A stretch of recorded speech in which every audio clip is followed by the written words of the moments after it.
আসসালামু আলাইকুম, welcome to মাহানুরস রান্না বান্না। স্বাগত জানাচ্ছি আবারও আমার চ্যানেলে একটি নতুন ভিডিও দেখার জন্য। যারা এখনও চ্যানেলটিকে সাবস্ক্রাইব করেননি, অনুরোধ করব চ্যানেলটিকে সাবস্ক্রাইব করার জন্য।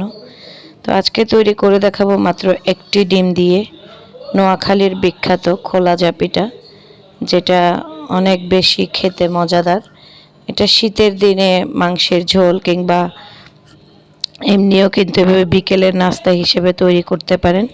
তো চলুন দেখি, কোনো ধরনের স্কিপ ছাড়া পুরো ভিডিওটা দেখবেন আশা করি। তো এখানে আমি একটা বাটি নিয়ে নিয়েছি। তো বাটিতে আমি ডিপ ফ্রিজে রাখা 2 কাপ পরিমাণ চালের গুঁড়া নিচ্ছি।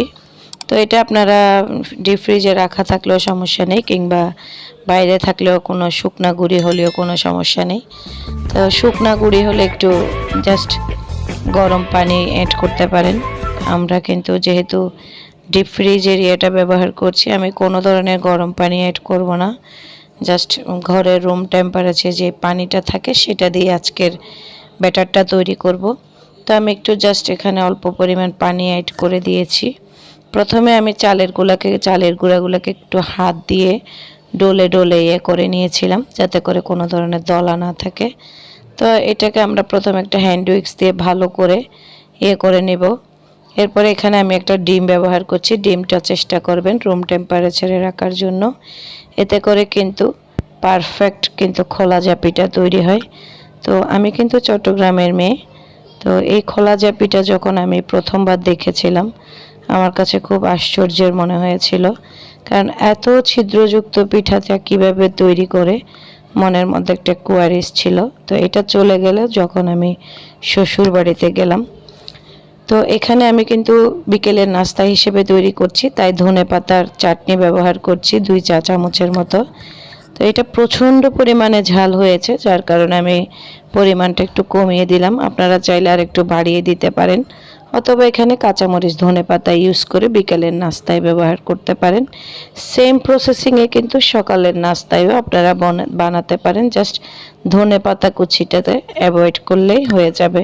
তো আমি চুলায় একটা মাটির খোলা বসিয়ে দিয়েছি। এটা যখন মোটামুটি গরম হয়ে গিয়েছে, তো আমি এটাকে জাস্ট এভাবে ঘুরিয়ে ঘুরিয়ে একটা রুটির শেপের গোলাকার করে নিয়েছি। এরপরে একটা ঢাকনা দিয়ে অপেক্ষা করব 1 মিনিটের মতো। এরপরে দেখেন আমার মোটামুটি পিঠাটা তৈরি হয়ে গিয়েছে। এত ছিদ্রযুক্ত পিঠা মাত্র একটা ডিম দিয়ে। আশা করি আপনাদের ভালো লাগবে। যদি ভালো লাগে তাহলে লাইক, কমেন্ট, শেয়ার করবেন বেশি বেশি করে। আর অবশ্যই তৈরি করে কমেন্ট সেকশনে জানাতে ভুলবেন না পিঠাটা খেতে কেমন হয়েছে। আমার কাছে তো জাস্ট অসাধারণ মনে হয়েছে। তো আপনারাও একবার হলে তৈরি করে দেখবেন। দেখেন কতটা ছিদ্রযুক্ত এই পিঠাটা। এটা নোয়াখালীর একটা বিখ্যাত কলাজা পিঠা নামে পরিচিত। আপনারা কে কোন দেশের কোন এতে কি বলা হয় সেটা আমি জানি না। তো যে এরিয়ায় যেটা বলেন কমেন্ট সেকশনে জানাবেন।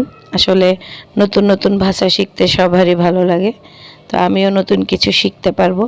আমি আরও একটা পিঠা খোলাই দিয়ে আপনাদেরকে দেখিয়ে দিচ্ছি। তো আমার পিঠাগুলো জাস্ট অসাধারণ হয়েছে, দেখেই বুঝতে পারছেন। আমার প্রত্যেকটা পিঠা কিন্তু কতটা ছিদ্রযুক্ত হয়েছে, আশা করি আপনারা স্ক্রিনে দেখতেই বুঝতে পারছেন। এখানে আমি অনেক ডিম ব্যবহার করিনি, জাস্ট একটা মাত্র ডিম ব্যবহার করেছি। অনেকে গরম পানি ব্যবহার করে, কিছুই করিনি, জাস্ট রুম টেম্পারেচারের পানি দিয়ে তৈরি করেছি আজকের পিঠাটা। তো আমার অনেক পিঠা মোটামুটি পিঠাগুলো তৈরি হয়ে গিয়েছে। দেখেন কতটা সফট হয়েছে।